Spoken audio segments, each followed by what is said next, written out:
Hi folks, Nick here from the Main Street Talk podcast. Are you thinking about your next Disney vacation? I can help you plan that vacation at no extra cost to you. As a travel genie at Genie Travel Company, I keep an eye out for the latest and best Disney promotions and then apply them so you get the most value for your vacation. Contact me at nick.garcia@genietravelco.com. And if you enjoy our podcast, please give us a rating in your player.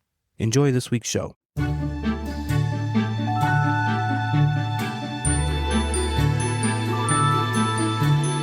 Hello, everybody. Welcome to this week's episode of the Main Street Talk podcast, your go-to podcast for all things Walt Disney World related, all the news and tips and tricks and updates.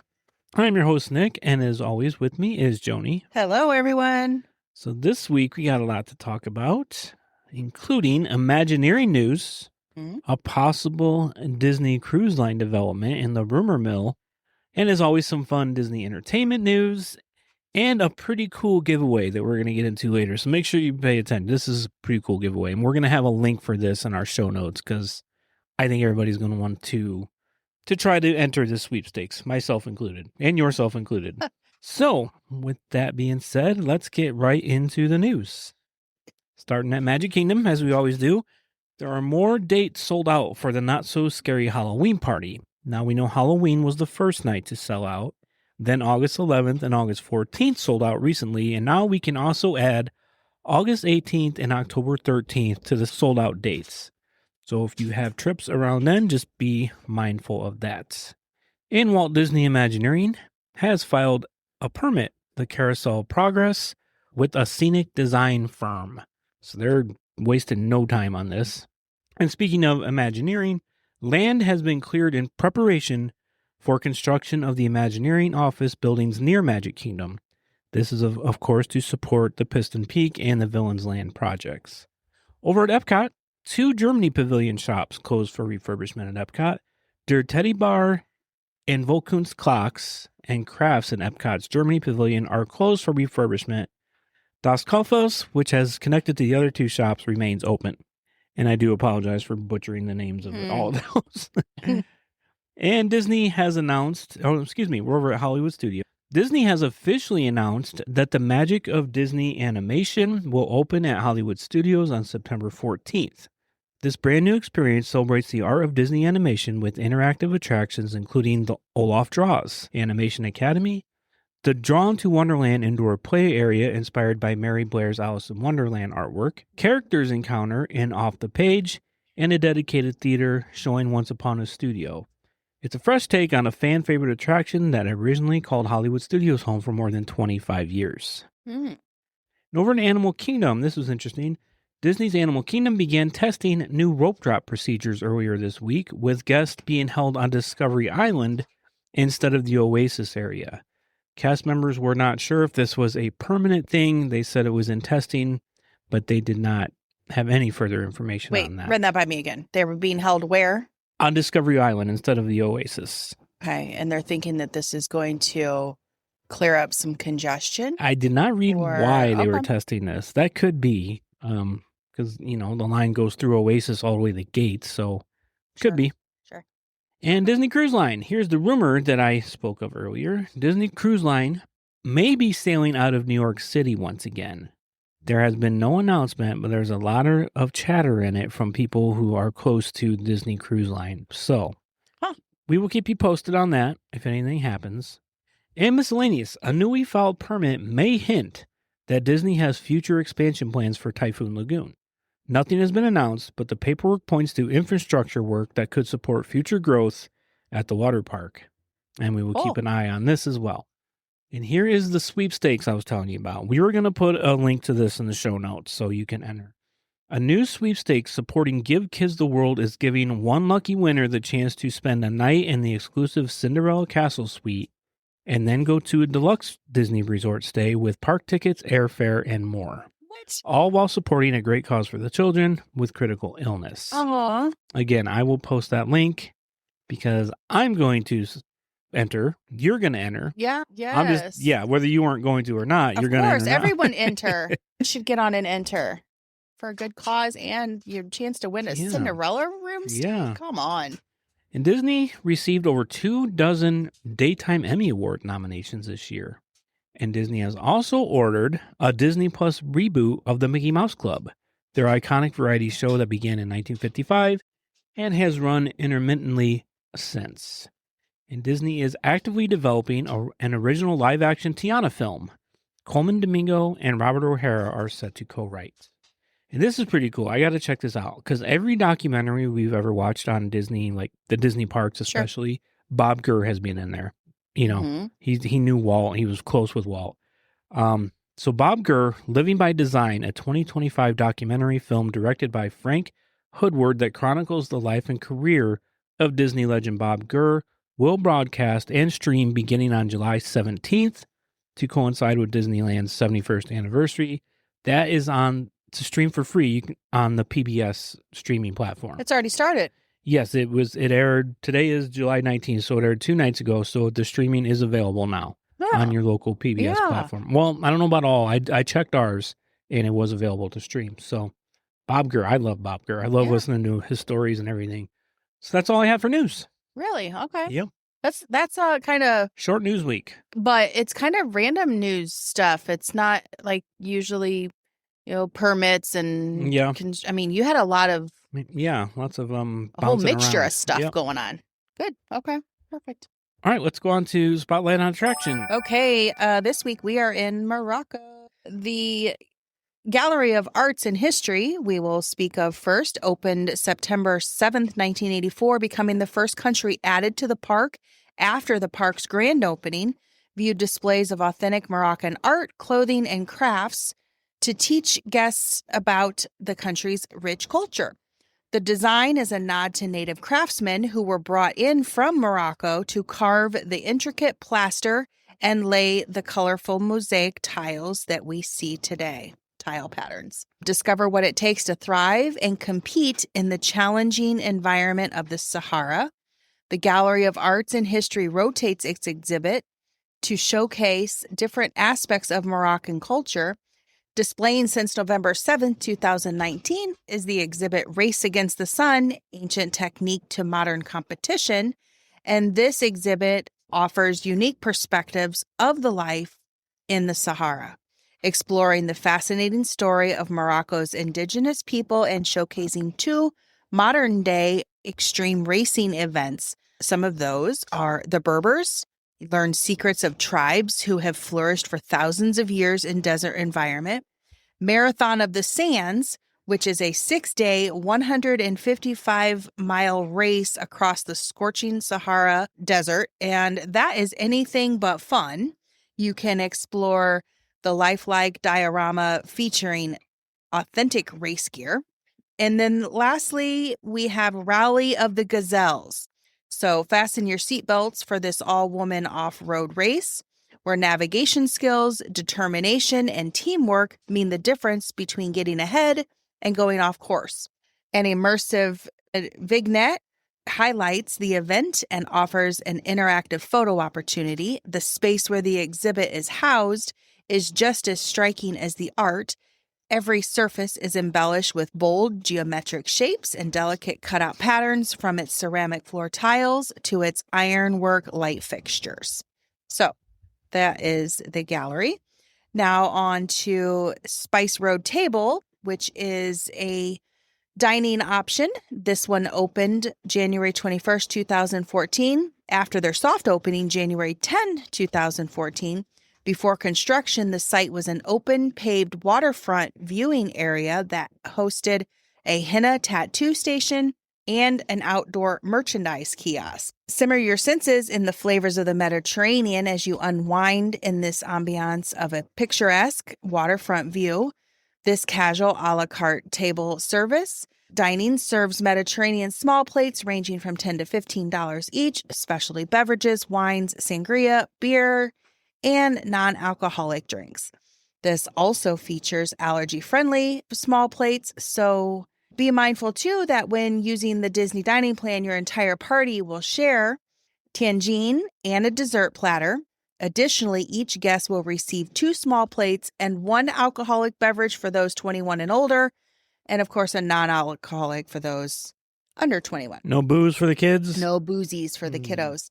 Annual pass holders receive 10% off. View the pass holder discounts for additional details, terms, and conditions. And also, Disney Visa card members receive 10% off select dining locations most days and most times of day. Alcohol is excluded and you have to use your Visa gift card, Right. your Disney issued Visa gift card in order to get that 10% off. Disney credit card. Yes. Yeah. Okay. You said gift card. Oh, yeah. I apologize. Yep. Thanks for correcting me. Yep. You have to use the Disney Visa card to get that. So that is our Spice Road table. And lastly, it's a very short section here in Morocco, but let's go meet Jasmine. So Jasmine. So catch a glimpse of the princess from Agrabah in a lively marketplace. This meet and greet averages about 10 minutes, but because it's a bit tucked away, many guests stumble upon it, causing lines to fluctuate. So still plan to arrive early, prior to her start time. And that can save you some waiting time. Sure. As always. Photo Pass photographer is available. And refer to the My Disney Experience app for daily times. As always, check that app. And so that is a very short section on Morocco, but get some goodies anyway. Yeah. So. All right. Well, thanks, Joni. Yeah, you bet. On to this week in Disney history.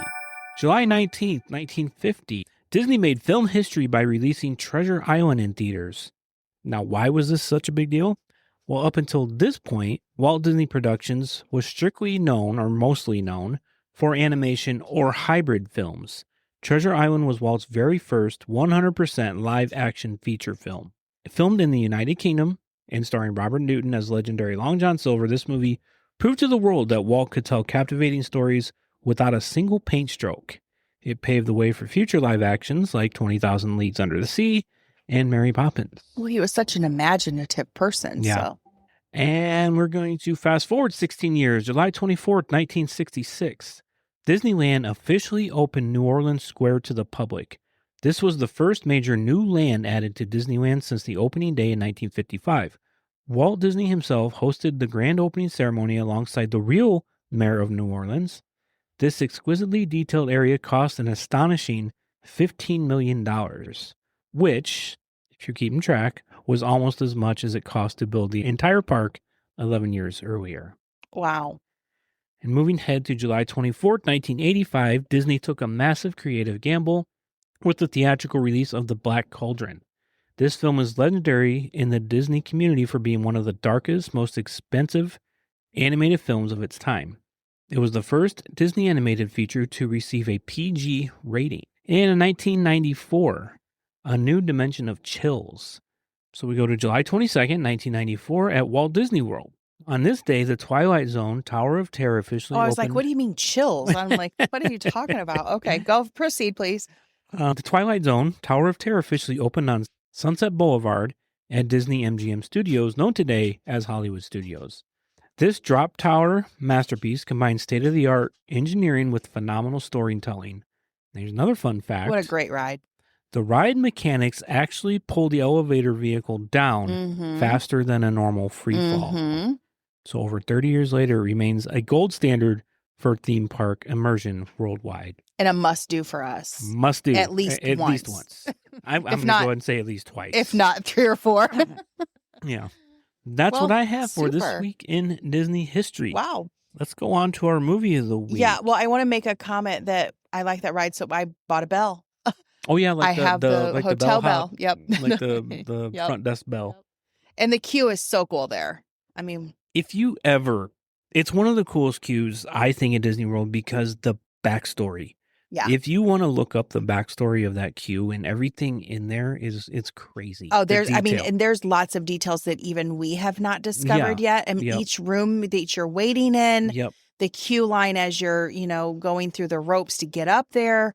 I mean, there's just so much, and there's no way you can look at all of it before being pulled onto the ride. And I don't care how long the ride is or how long you're waiting. Yeah. There's so much. And everything has a story to it. Like, the chairs that are sitting there, there was a lady and a gentleman sitting there eating dinner when the lightning struck, and there's still stuff there. One of the coolest things I think about the queue, and a lot of people may know this, some people may not, is there's like a picture frame, not a picture frame, but like you see outside of elevators, and it tells you what floor office is on yeah. what floor. Yeah. Well, if you notice, there's letters missing off of those. Yeah. And if you don't really know, you're just like, oh, that's kind of cool or whatever.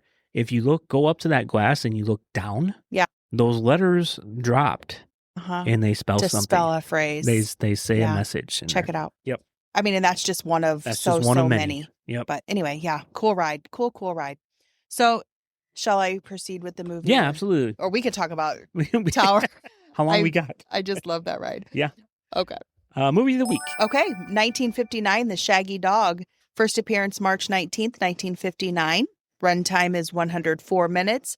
Budget was $1.25 million. Box office pulled $12.3 million total in U.S. and Canada rentals. And I did read that the initial showing was $9 million of itself. Oh, wow. So incredible. Mm-hmm. Directed by Charles Barton, with screenplay by Lily Hayward and Bill Walsh. Narrations by Paul Frees. Cinematography by Edward Coleman. And music by Paul J. Smith. Paul J. Smith's a regular name set around Disney. Mm-hmm. Based on the 1923 novel titled The Hound of Florence by German author Felix Salten. The novel is set in the early 18th century Austria and Italy, while the movie is set in a fictional suburban town called Medfield. And storyline is a classic comedy about a teenage boy named Wilby Daniels, who is magically transformed into an old English sheepdog after wearing an enchanted ring. As Wilby struggles to keep his strange secret, he finds himself caught up in a series of humorous adventures while trying to break the spell. Filled with family-friendly comedy, mystery, and heart, the film explores themes of responsibility, courage, and the importance of family. Follow-up movies. There is a 1976 sequel titled The Shaggy DA, followed then by a 1987 TV sequel titled The Return of the Shaggy Dog, a 1994 TV remake of the original, and a 2006 theatrical live-action remake starring Tim Allen. Buzz Lightyear, coming in hot. Yeah. So, awards. The 1959 film did not receive major industry accolades, though its lead star, Fred MacMurray, was later named the very first Disney legend in 1987, largely due to his work on this film, and he also was in The Absent-Minded Professor, which we'll get to a little later. Some bonus information. It was filmed entirely in black and white because Walt Disney wanted to cut down on production costs, so that was a deliberate... Walt was trying to save money? Yeah, I know. Or did Roy tell him? I'll get into it.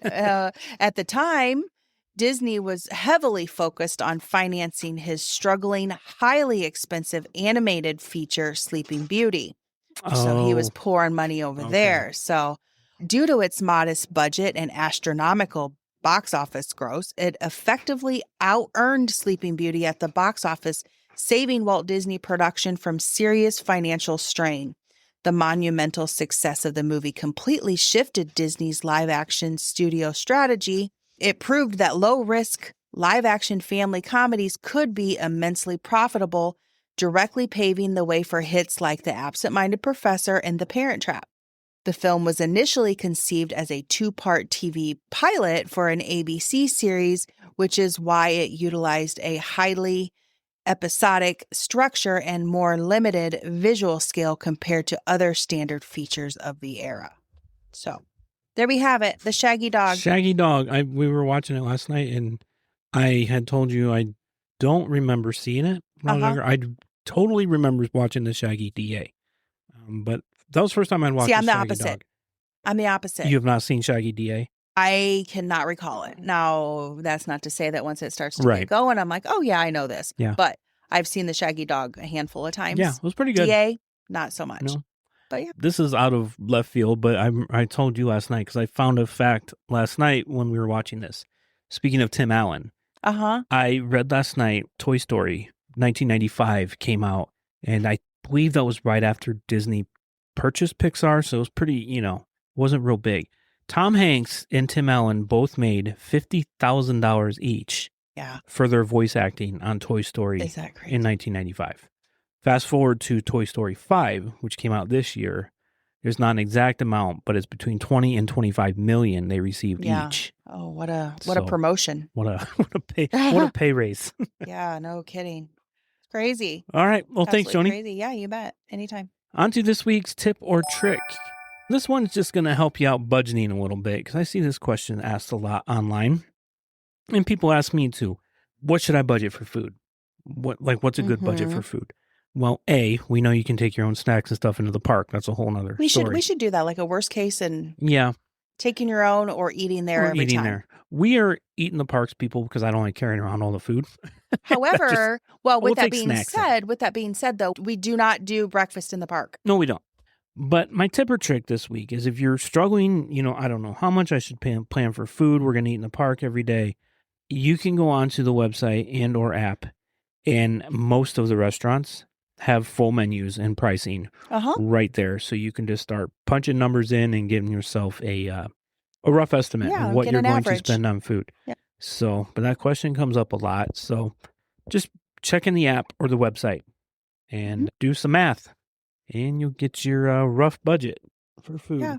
How much do we do on let's just put it out there what we do for in my mind, I always budget. Like we were just talking the other night, because it's you and I are going, and we're taking one of the grands 4-year-old. So I'm gonna figure, and this is probably overshooting a little bit, $15 per adult per meal.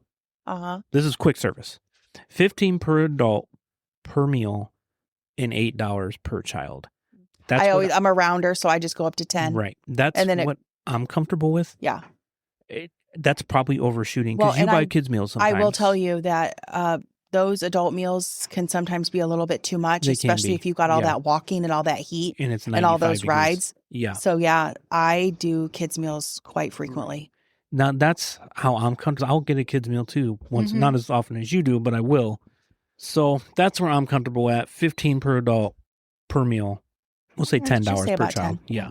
So $40, so $80 a day for lunch and dinner. Quick service. Yeah. I think that's pretty good. But that's our eating habits. And Correct. I got those numbers by looking on the app and on the website. And using the, going into the restaurants and kind of pricing out what their stuff is.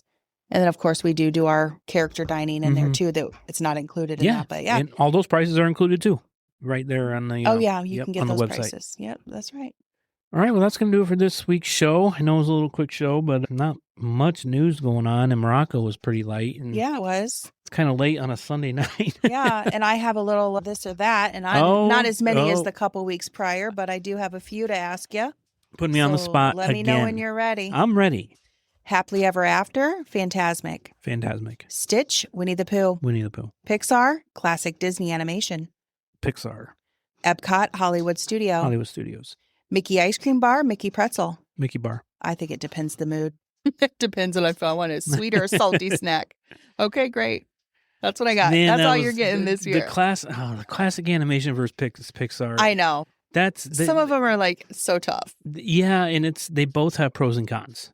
Pixar's great. Classic Disney storytelling is something else. So, not that Pixar isn't, but these are all your opinion. It's okay. All right. I am on the ice cream bar and the pretzel. Just depends on where my little tooth desires at the All right. Well, our Facebook page is Main Street Talk. The Facebook group is Disney World Tips and Tricks. Instagram is Main Street Talk Podcast. Our website is mainstreettalkpod.com. All of our links live there. We are on YouTube, audio only. And if you want to contact me for any travel, nick.garcia@genietravelco.com. Until July 31st, I'm still doing that $50 gift card a week before you travel. And we are affiliates of the Magic Candle Company. The link is on the website. Use the code Main Street Talk at checkout for 15% off. So we will be back next week with more news, a new country in EPCOT, more tips and tricks, and just more Disney fun, just all in general. So we will talk to you real soon. Bye, everyone.